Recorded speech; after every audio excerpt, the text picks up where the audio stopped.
Olá pessoal, namastê, muita paz a todos.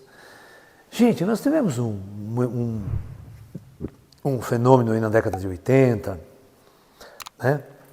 Década de 90, que foi o famoso chupa-cabra, né? Chupa-cabra. Foi uma onda que aconteceu no mundo inteiro. Quando começou, apareceu no Brasil, tudo quanto é lugar, relatavam-se, né? Animais mutilados, né? E que não tinha uma explicação razoável. No entanto, praticamente, eu acho que uns 80% dos casos estudados por equipes, né, verificaram que eram animais selvagens que tinham feito isso. Onça, cachorro do mato, sabe? E acontecia em zonas rurais, né, onde os animais estavam muito mais expostos a uma... E alguns estudos faziam que, por exemplo, pegava um animal, uma vaca, sugava todo o sangue dela e ninguém entendia. Por isso, e cabras também, né, eram mortas com cortes estranhos e todo o sangue esgotado. Então, aí...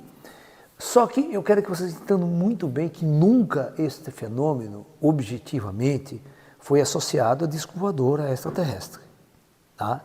Então, começou a se criar um mito do chupa-cabra, um ser animal de origem extraterrestre, também não sei de onde tirar esse extraterrestre, que criava esse tipo de fenomenologia.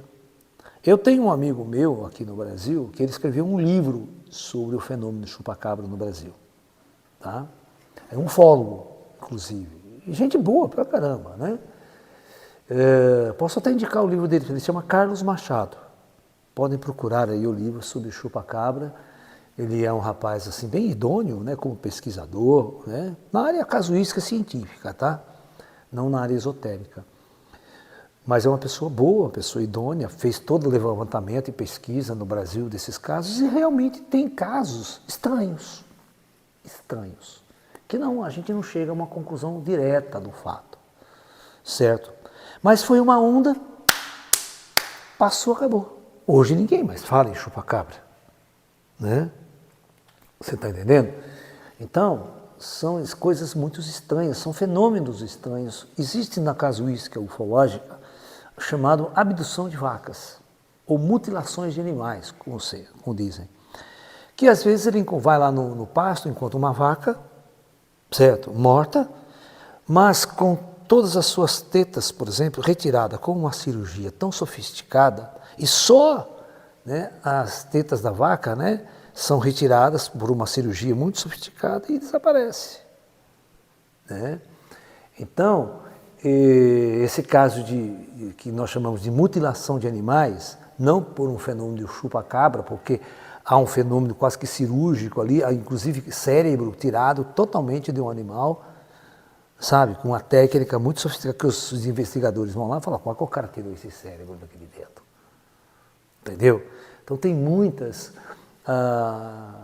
fatos e fenômenos ligados à casuística que a gente chama de mutilação de animais na ufologia.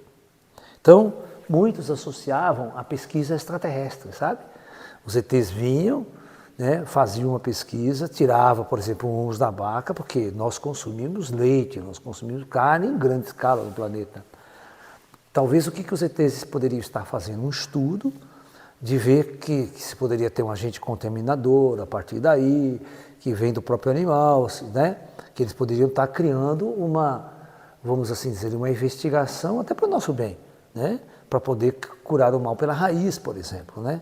Se uma vaca estivesse gerando um vírus, tivesse algo que a gente desconheça e podendo passar por toda uma população planetária, né? Doença da vaca louca, tem um monte de coisa aí. Né? E você sabe que o ser humano ele é muito complicado, né? Tinha um caso que no Brasil, isso aconteceu no Brasil, e as fábricas de leite estavam tendo um problema muito sério, né, para fazer queijo. Elas captavam o leite, e o leite, para fazer o queijo, precisa coalhar, certo? E o leite não coalhava. Botava o coagulante, o leite não coalhava.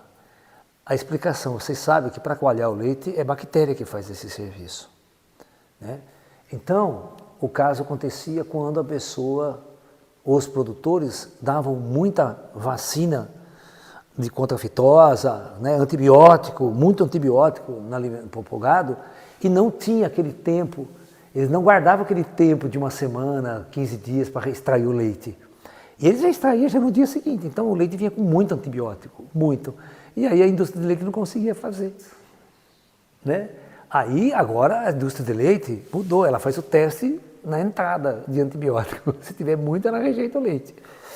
Então os produtores tiveram que se adaptar também e começar, porque o cara tem que jogar esse leite fora, né?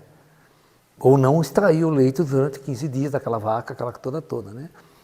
E isso é interessante. Então é isso, pessoal. Vídeo mais uma novidade de nosso Caminho da Luz, de nosso site, para que vocês possam maratonar. É o famoso Lalaflix, né? Ajude a compartilhar essa ideia, pessoal, e assine aí para dar força para o nosso trabalho, ok? Então é isso. Namastê, pessoal.